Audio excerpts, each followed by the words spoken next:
10th class. बेटा आपकी आज 5 जुलाई से आपकी जो वर्कशीट्स हैं वो अब आनी शुरू हो गई हैं। ठीक है, तो आपकी जो आज की वर्कशीट है वो है symbols of elements with their valencies. यानी आपने जो 9th के अंदर कंपाउंड फॉर्मेशन जो पढ़ा था, जैसे calcium carbonate, CaCO3, H2O water. तो ये H2O क्या है? कंपाउंड है। ये किससे बना हुआ है? It is made up of hydrogen and oxygen. तो इसके अंदर क्या है, इन्होंने कुछ एलिमेंट्स के नेम, फिर उनके सिंबल और फिर उनके वैलेंसीज जो हैं वो दी हुई हैं। और आपको एक चीज़ ये ध्यान में रखनी है कि जब आप किसी एलिमेंट का सिंबल लिखते हो, अगर वो कैपिटल लेटर में है तो आप उसको कैपिटल में लिखोगे। जैसे Mg में M कैपिटल है तो आप M कैपिटल लिखोगे, छोटा m या स्मॉल वाला m जो है वो अल्फ़ाबेट वाला नहीं लिखोगे। इसको भी आप मतलब जो अल्फ़ाबेट कैपिटल में है, बड़े में है, उसको आप कैपिटल में लिखोगे और जो स्मॉल में है उसको स्मॉल में लिखोगे। तभी, नहीं तो फिर वो जो आप एलिमेंट का नाम लिखते हो वो उसका सिंबल जो है वो गलत हो जाता है। ज़्यादातर बच्चे क्या करते हैं, जैसे Mg है, M कैपिटल है, G स्मॉल है, तो M और G दोनों को स्मॉल में लिख देते हैं, तो वो रॉन्ग होता है। तो सभी बच्चे इसमें देखिए, जो एलिमेंट जो कंपाउंड है वो किससे बनते हैं? They are made up of cations and anions. Cations कैसे बनते हैं? Cations are formed by the losing of electron, यानी इलेक्ट्रॉन को लूज करके बनते हैं, उनके ऊपर पॉजिटिव चार्ज होता है। और एनाइन क्या करते हैं? They are formed by gaining of the electron, उन पे क्या होता है? नेगेटिव चार्ज होता है। जब कैटाइन और एनाइन आपस में मिलते हैं तभी जा कर के क्या बनते हैं? कंपाउंड बनते हैं। देखो इसमें आपको एक ये दिया हुआ है, जैसे Mg और Cl। Mg की वैलेंसी कितनी है?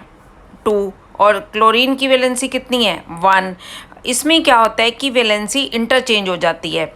Mg के साथ इसकी आ जाएगी, Cl के साथ इसकी, इसीलिए मैग्नीशियम क्लोराइड का फॉर्मूला हो जाएगा MgCl2। अब जैसे मान लीजिए हम हाइड्रोजन और ऑक्सीजन लेते हैं, हाइड्रोजन HO, ठीक है, हाइड्रोजन की 1 होती है, ऑक्सीजन की 2 होती है। जब हम इनको इंटरचेंज करते हैं तो ये बन जाता है H2O यानी वाटर।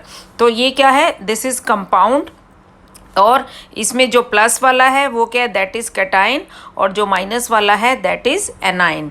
तो आपको ये जो एलिमेंट्स हैं इन सब की वैलेंसीज जो है याद करनी है। जैसे अब हम पहला देखिए, जैसे सोडियम, सोडियम का क्या है? Na, silver Ag, chlorine Cl, oxide O, oxygen और ऑक्साइड दोनों को क्या बोलते हैं? O से O सिंबल होता है दोनों का। क्लोरीन एंड क्लोराइड दोनों का सिंबल क्या होता है? Cl होता है। और कैल्शियम Ca, सल्फाइड, ये जो है इस तरह से सल्फ़र और सल्फाइड SS होते हैं ये दोनों। तो आप सभी बच्चों को एक तो इसकी वैलेंसी याद करनी है और एक आपको क्या करना है? सबके सिंबल्स याद करने हैं, क्योंकि बेटा ये जो आपकी जो वैलेंसीज या जो आपके ये कैटाइंस एनाइंस दिए हुए हैं और इनसे जो कंपाउंड्स बनते हैं, आपकी सारी केमिस्ट्री जितनी भी आप यहाँ पढ़ोगे, जब तक आपको कंपाउंड्स नहीं आएंगे तब तक आपको वो केमिस्ट्री के दोनों चैप्टर्स नहीं आएंगे। तो आप सभी बच्चे जितने भी ये इन्होंने जो इसमें कैटाइंस एनाइंस दिए ना, ये सारे आपके दोनों चैप्टर्स से रिलेटेड है। तो यानी कि इन सारे एलिमेंट्स का, ये वाले सारे एलिमेंट्स जो है ये आपके जो केमिस्ट्री के चैप्टर्स हैं उनके अंदर यूज़ किए हैं। अगर आपको मान लो सिंबल ही नहीं आता होगा तो आप कंपाउंड कैसे बनाओगे और आप चैप्टर नहीं कर पाओगे। तो सभी बच्चे इसके ये कंपाउंड्स के नेम याद करेंगे। इसके बाद मैं आपके पास थोड़े से फार्मूलाज जो हैं कंपाउंड्स के वो भी इम्पोर्टेंट लिख के भेजूंगी। और देखिए अब जैसे ये है, अब इसमें right the formula of following compounds.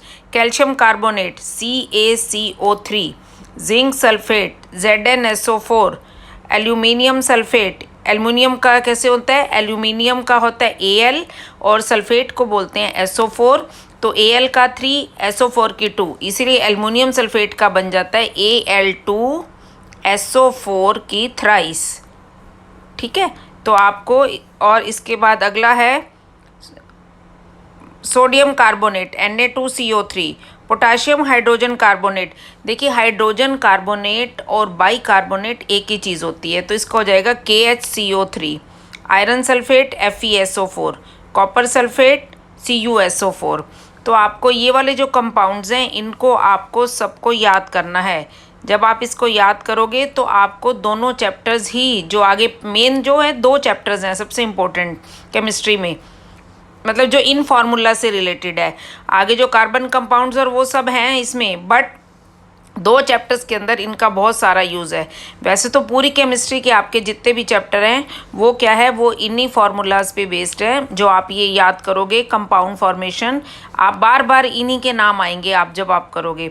तो सभी बच्चे इनको देखेंगे, कॉपी में एज इट इज़ लिखेंगे और उसके बाद फार्मूलाज याद करेंगे और फिर आपका जो जल्दी ही फर्स्ट चैप्टर शुरू हो जाएगा। तो सभी बच्चे उससे पहले इन सबको याद करें और जल्दी ही आपकी